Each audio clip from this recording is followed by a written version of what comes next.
Bonjour, je vais vous montrer la manip qu'il convient de faire quand vous recevez votre moteur et qu'il ne tourne pas. Donc en général vous en apercevez qu'une fois que vous l'avez monté dans le tube, ce qui est assez désagréable, vous le mettez sous tension et le moteur ne tourne absolument pas. Alors ce problème est arrivé quelques fois, très peu souvent, chez Somfy. Il s'agit d'une déconnexion à l'intérieur de la partie arrière du fin de course par rapport à la partie électrique du moteur. Donc on va reprendre une manipulation qui est pratiquement celle du remplacement du condensateur. Donc le moteur vient d'être retiré du tube, je fais coulisser ma couronne moteur, donc encore une fois la roue qui entraîne le tube, la couronne qui compte les fins de course, qui compte le nombre de tours, hein, donc qui fait tourner la cage fin de course qui est ici, d'accord? Et donc sur cette couronne, alors de deux choses l'une, quelquefois sur certains moteurs, il y a un petit trou sur la couronne qui permet, quand on fait coïncider le trou autour du tube, d'apercevoir une vis. Si vous avez ce trou, ben, vous dévissez la vis qui est par ici, d'accord, sur la périphérie, sur la circonférence du tube moteur. Si vous n'avez aucun trou sur la couronne moteur, vous êtes obligé d'effectuer la manip telle que je vais vous montrer. Donc vous prenez un tournevis avec une lame plate. Vous avez ici un petit clip avec une fente rectangulaire au milieu. Vous allez faire coulisser le clip.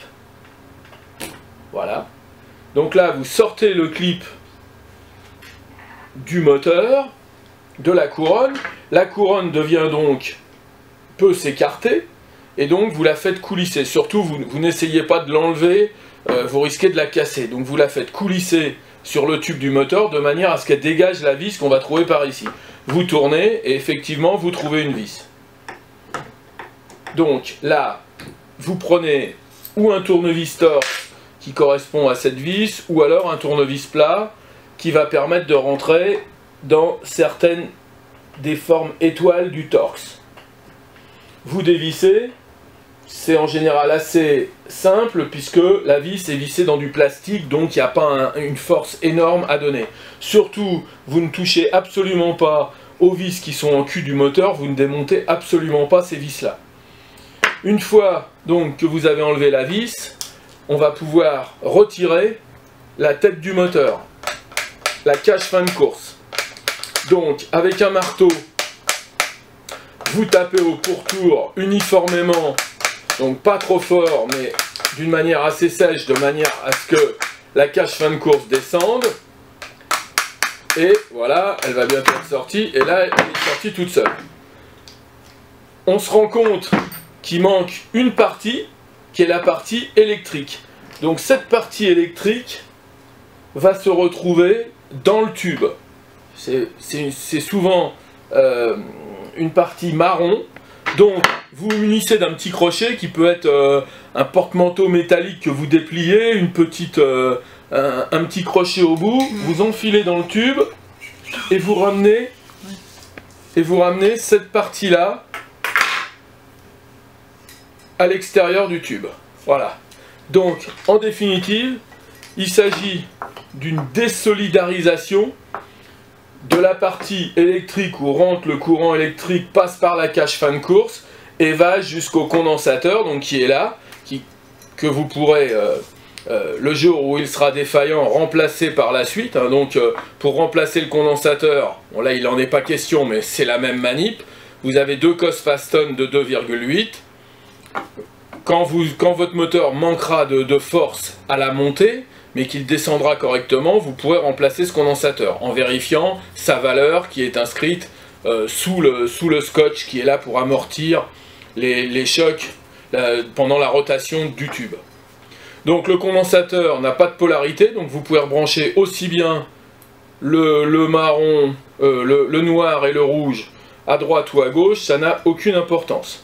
Enfin là, c'était pas ce qui nous occupait, en tout cas ça sera la même manip. Donc quand vous enlevez le condensateur, vous remettez les fils à l'intérieur, de manière à ce que la partie électrique soit protégée par la partie plastique.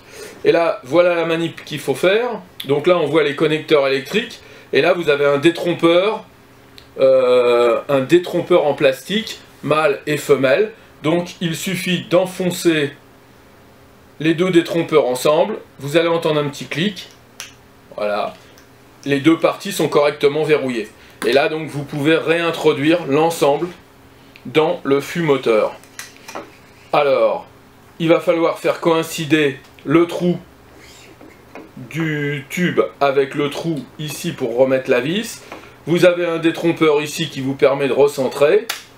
Et on va le terminer en tapotant, comme on a fait pour le démonter, de chaque côté de la tête du moteur pour l'enfoncer uniformément jusqu'en butée complète. Voilà, donc tapez assez sèchement mais pas très fort. Voilà, donc le moteur est remonté, on va remettre la vis. Voilà, bon, surtout bien enfoncer la tête de la vis à l'intérieur du tube, hein. La tête ne doit pas dépasser, sinon elle va frotter sur la couronne et donc l'abîmer, hein. Au pire la bloquer et peut-être l'abîmer, donc quelque chose qui ne va pas apparaître immédiatement, et vous remettez la couronne moteur en place. Vous remarquerez, c'est assez fin à regarder, il faut vraiment être bien éclairé, mais qu'il y a une petite flèche donc qui est dans ce sens-là. Donc qui indique le sens où il faut re-rentrer ce clip, hein, qui n'est pas réversible lui, il faut le rentrer dans le sens de la flèche. Voilà, donc vous le réintroduisez, vous le poussez avec le tournevis dans sa petite fente, et à la fin, vous venez finir de manière à ce qu'il soit embuté. Vous n'avez plus qu'à remonter la couronne qui compte les tours et qui fait la jonction au tube d'enroulement, et votre moteur maintenant va tourner électriquement, vous allez l'entendre tourner.